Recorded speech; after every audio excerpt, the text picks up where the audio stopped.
Assalamualaikum warahmatullahi wabarakatuh.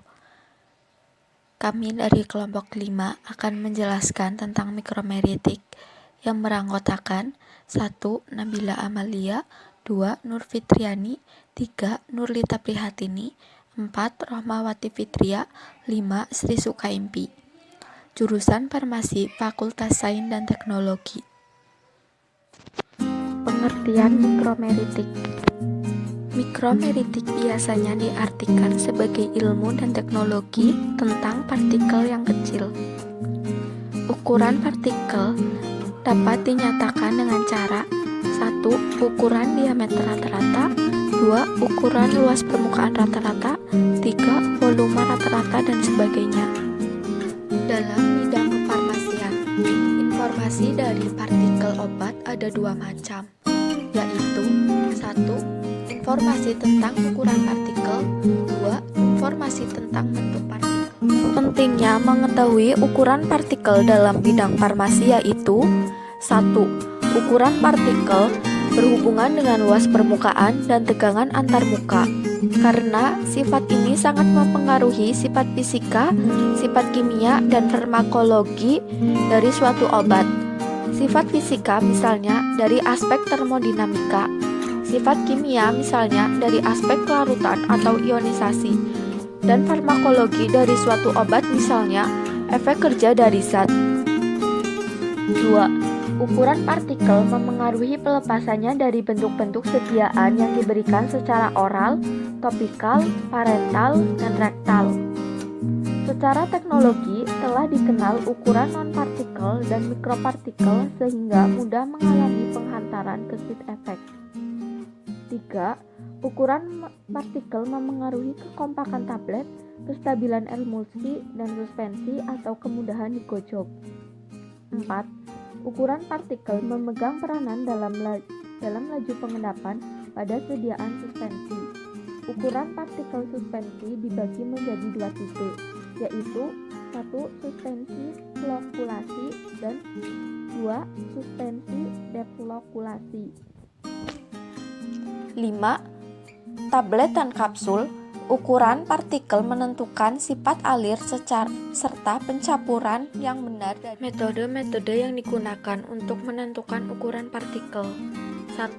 Metode pengayakan. Metode pengayakan merupakan metode yang sederhana dengan menggunakan alat atau mesin seperti ayakan, tetapi memiliki aturan kecepatan dan ukuran ayakan atau mesh tertentu dan telah dikalibrasi. Metode ayakan ini hanya bisa untuk bahan-bahan yang mempunyai ukuran minimal 44 mikrometer. Prinsip metode pengayakan yaitu 1. Sampel diayak melalui sebuah susunan ayakan menurut ukuran mesh yang disusun ke atas. Ayakan dengan nomor mesh kecil memiliki lubang ayakan yang besar. Artinya, ukuran partikel yang melewatinya juga berukuran besar. 2. Bahan yang akan diayak diletakkan pada ayakan teratas dengan nomor mesh kecil. Partikel yang ukurannya lebih kecil dari lebar jala akan berjatuhan melewatinya. Partikel yang tinggal pada ayakan atau oversis membentuk bahan kasar. Faktor-faktor yang mempengaruhi proses pengayakan yaitu 1. Waktu atau lama pengayakan, 2. Massa sampel, 3. Intensitas getaran. Keuntungan dari metode pengayakan yaitu 1. Sederhana, praktis, mudah, dan cepat. 2. Tidak membutuhkan keahlian tertentu dalam melakukan metodenya. 3. Dapat diketahui ukuran partikel dari kecil sampai besar. 4. Lebih mudah diamati. Kerugian dari metode pengayakan yaitu 1. Tidak dapat mengetahui bentuk partikel secara pasti. 2.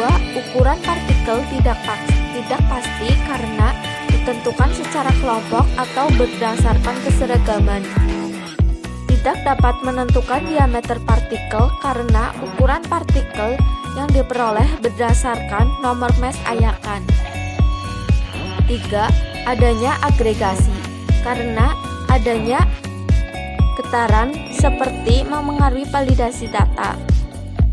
4. Tidak dapat melihat bentuk partikel dan dapat menyebabkan erosi pada bahan-bahan granul. 2. Metode mikroskopik. Optik pengukuran partikel dengan menggunakan metode mikroskopik biasanya untuk pengukuran partikel yang berkisar dari 0,2 mikrometer sampai 100 mikrometer. Metode ini digunakan untuk menghitung partikel pada sediaan suspensi dan emulsi. Keuntungan metode mikroskopik yaitu 1.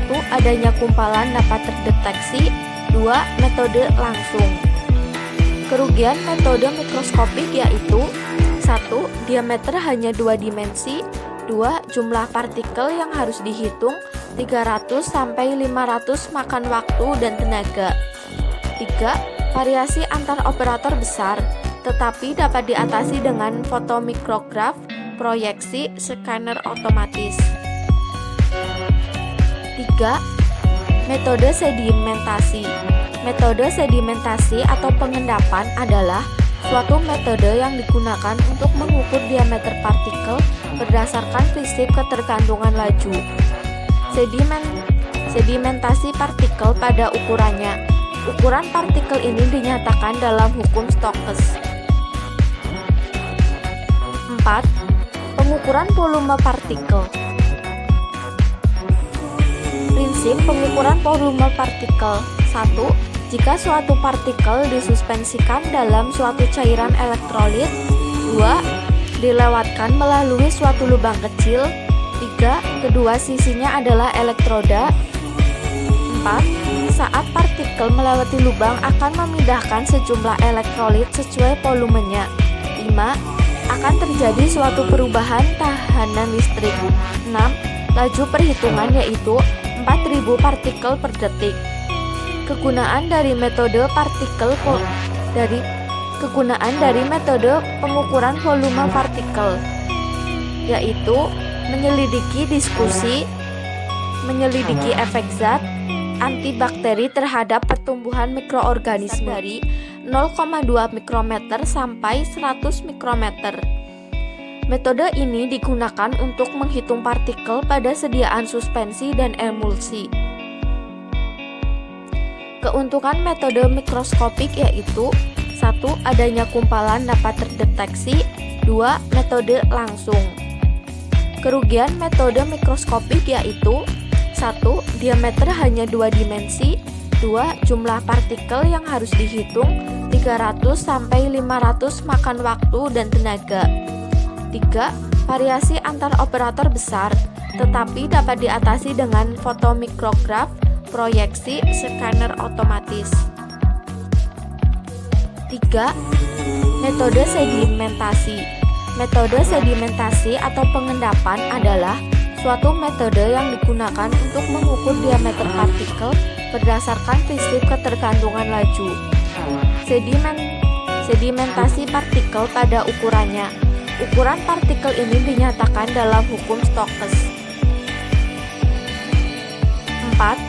Pengukuran volume partikel. Prinsip pengukuran volume partikel. 1. Jika suatu partikel disuspensikan dalam suatu cairan elektrolit. 2. Dilewatkan melalui suatu lubang kecil. 3. Kedua sisinya adalah elektroda. 4. Saat partikel melewati lubang akan memindahkan sejumlah elektrolit sesuai volumenya. 5.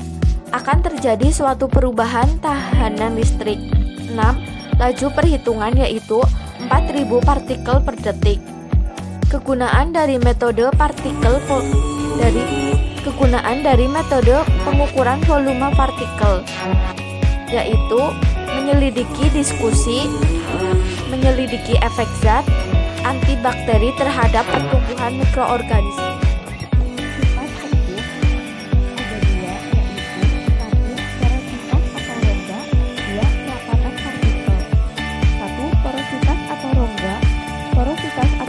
Dari serbuk adalah perbandingan volume rongga terhadap volume produk dari sebuah pengepakan yang dinyatakan dalam persen.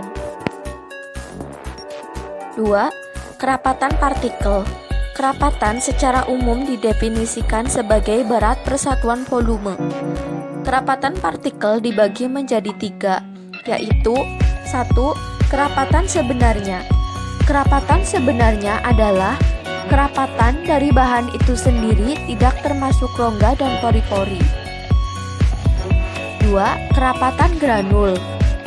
Kerapatan granul didefinisikan sebagai volume granul yang merupakan volume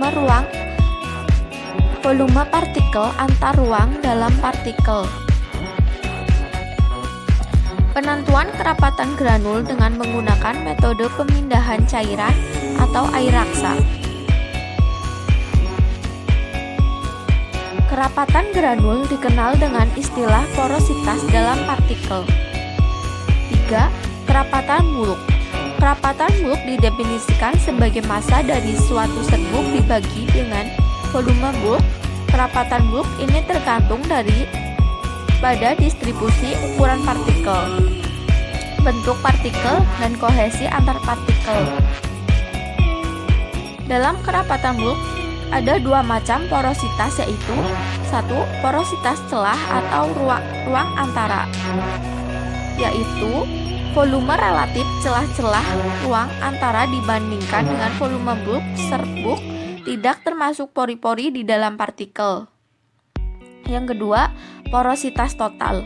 Porositas total dinyatakan sebagai keseluruhan pori-pori dari celah-celah antara partikel dan pori-pori di dalam partikel. Sekian dari kelompok kami. Apabila ada salah kata, kami mohon maaf. Wassalamualaikum warahmatullahi wabarakatuh.